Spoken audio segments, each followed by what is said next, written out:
जय श्री कृष्ण। राधे कृष्ण। ओम नमो भगवते वासुदेवाय। दूसरे श्लोक में अर्जुन का 7वां प्रश्न था कि अंत काल में आप कैसे जानने में आते हैं। इसका उत्तर भगवान आगे के श्लोक में देते हैं। अंत काल में भी मेरा स्मरण करते हुए जो शरीर छोड़कर जाता है, इसका तात्पर्य हुआ कि इस मनुष्य को जीवन में साधन भजन करके अपना उद्धार करने का अवसर दिया था, पर इसने कुछ किया ही नहीं। अब बेचारा यह मनुष्य अंत काल में दूसरा साधन करने में असमर्थ है। इसलिए बस मेरे को याद कर ले तो इसको मेरी प्राप्ति हो जाएगी। मामे स्मरण का तात्पर्य है कि सुनने, समझने और मानने में जो कुछ आता है वह सब मेरा समग्र रूप है। अतः जो उसको मेरा ही स्वरूप मानेगा उसको अंत काल में भी मेरी ही चिंता होगी, मेरा ही चिंतन होगा। अर्थात उसने जब सब कुछ मेरा ही स्वरूप मान लिया तो अंत काल में उसको जो कुछ याद आएगा वह मेरा ही स्वरूप होगा। इसलिए वह स्मरण मेरा ही होगा। मेरा स्मरण होने से उसको मेरी ही प्राप्ति होगी।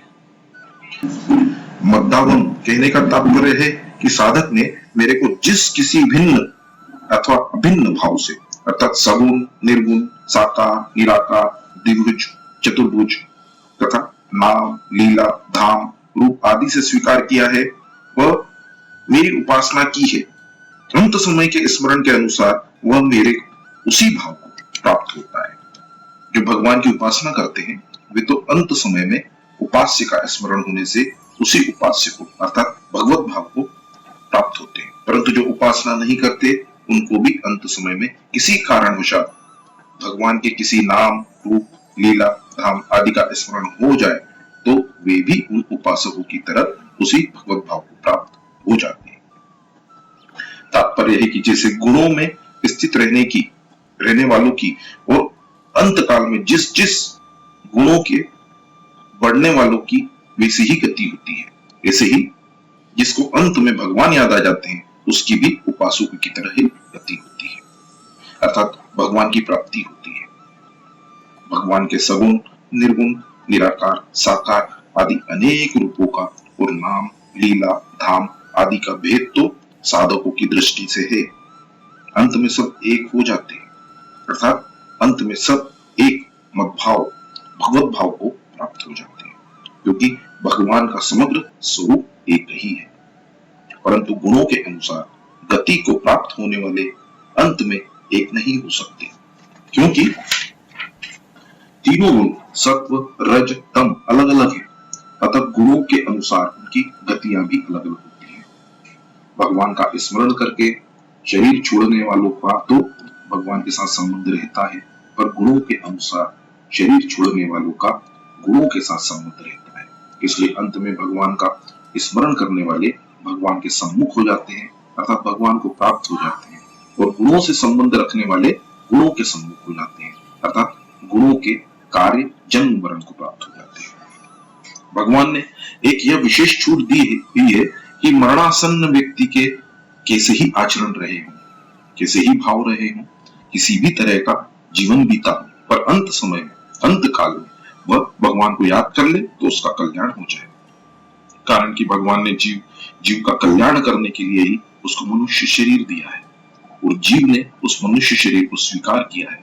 अगर जीव का कल्याण हो जाए तभी भगवान का इस जीव को मनुष्य शरीर देना और जीव का मनुष्य शरीर लेना सफल होगा।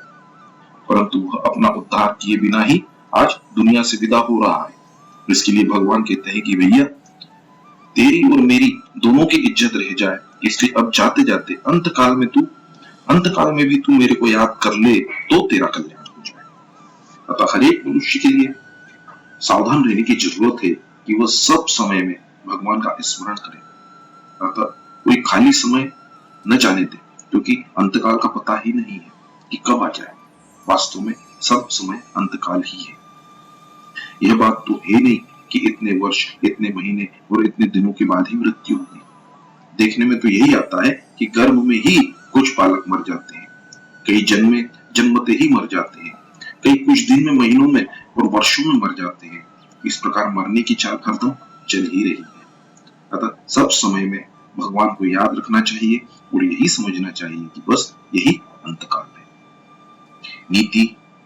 नीति में यह बात आई है कि अगर धर्म का आचरण करना हो, कल्याण करना हो, तो मृत्यु ने मेरे केश पकड़े हुए हैं, झटका दिया कि खत्म। ऐसा विचार हरदम रखना चाहिए। भगवान की उपयुक्त छूट से मनुष्य मात्र को विशेष लाभ लेना चाहिए। कहीं कोई भी व्याधिग्रस्त मरणासन्न व्यक्ति हो तो उसके इष्ट के चित्र या मूर्ति को उसे दिखाना चाहिए जैसी उसकी उपासना है, और जिस भगवान नाम में उसकी रुचि हो, जिसका वह जप करता हो, वही भगवान नाम उसको सुनाना चाहिए।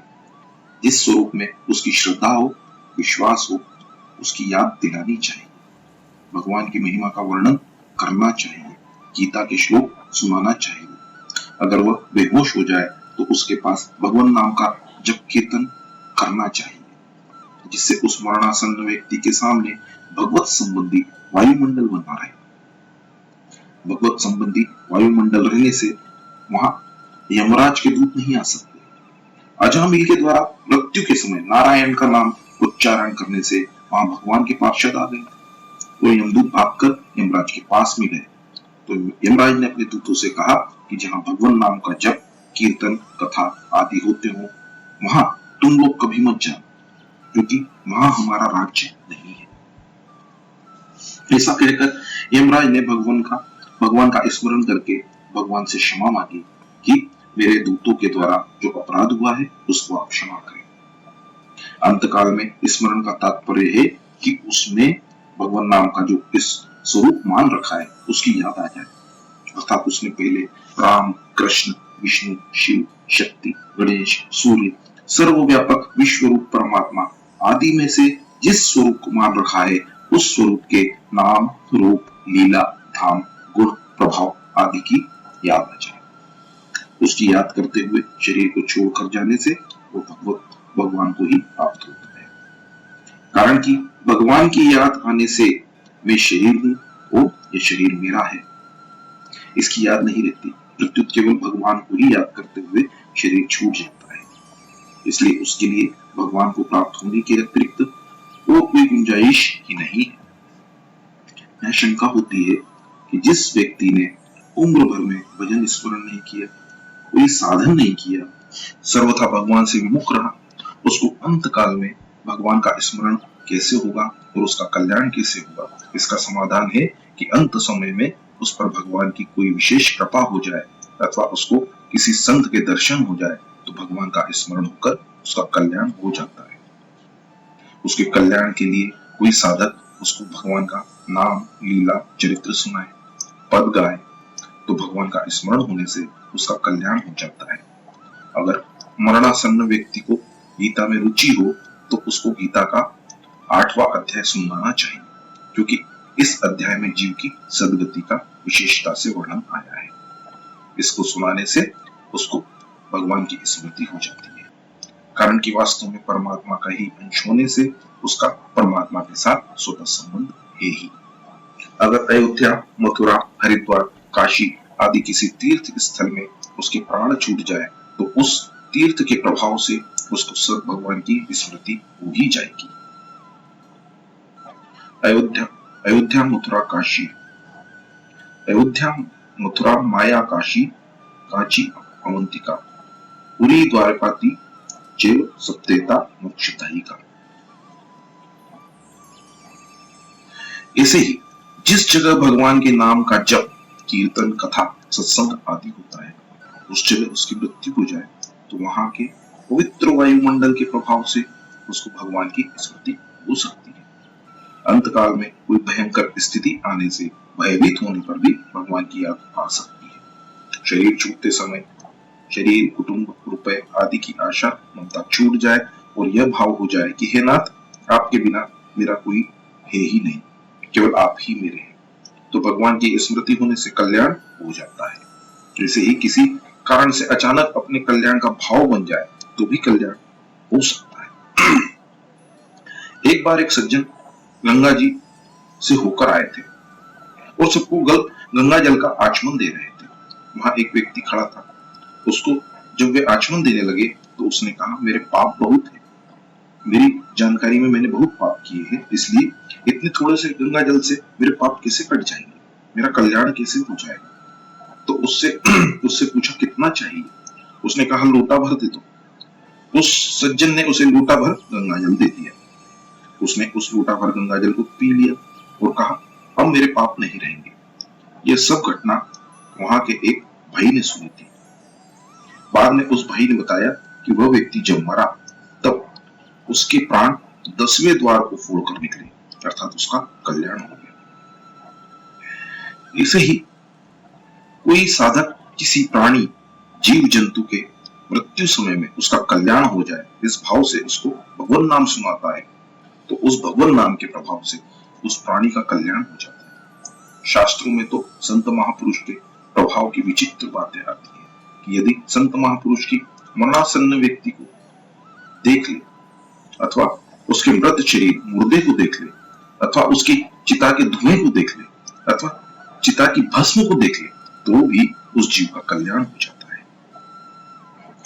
इस अध्याय के तीसरे चौथे श्लोक में ब्रह्म, अध्यात्म आदि जिन 6 बातों का वर्णन किया गया है उसका तात्पर्य समग्र रूप से, उस समग्र रूप का तात्पर्य है वासुदेव सर्वम, अर्थात सब कुछ वासुदेव ही है। जिसको समग्र रूप का ज्ञान हो गया है उसके लिए अंत काल के स्मरण की बात ही नहीं कही जा सकती, कारण कि जिसकी दृष्टि में संसार की स्वतंत्र सत्ता न होकर सब कुछ वासुदेव ही है, उसके लिए अंत काल में भगवान का चिंतन करे यह कहना ही नहीं बनता। जैसे सामान्य मनुष्य को मैं हूं इस अपने होनेपन का किंचित मात्र भी स्मरण नहीं कराना पड़ता, ऐसे ही उस महापुरुष को भगवान का स्मरण नहीं कराना पड़ता। प्रत्युत उसको जागृत, स्वप्न, सुषुप्ति आदि अवस्थाओं में भगवान के होनेपन का स्वाभाविक अटल ज्ञान रहता है।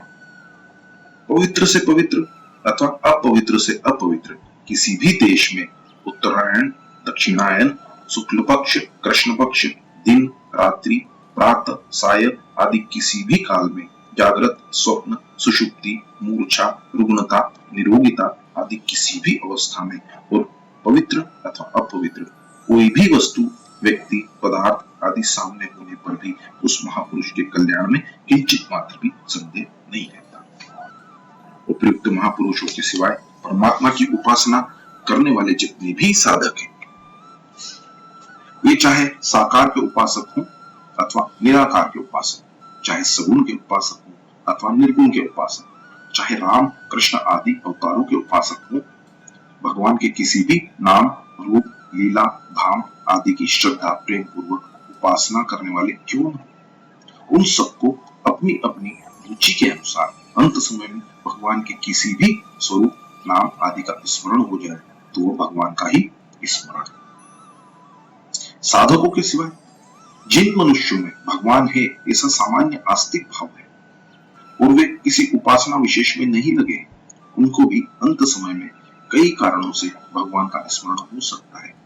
जैसे जीवन में उसने सुना हुआ है कि दुखी के दुख को भगवान मिटाते हैं, इस संस्कार से अंत समय की पीड़ा दुख के समय भगवान की याद आ सकती है।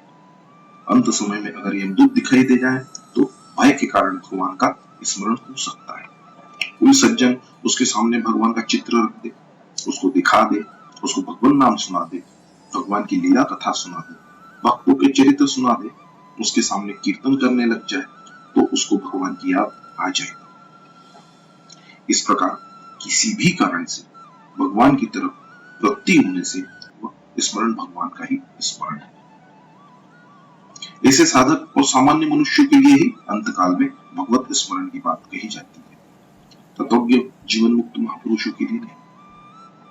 परिशिष्ट भाव यह है कि जो मनुष्य शरीर के रहते रहते अपना उद्धार नहीं कर सका, वह यदि अंत काल में भी भगवान का स्मरण करते हुए शरीर छोड़े तो वह भगवान को ही प्राप्त होता है, इसमें कोई संदेह नहीं।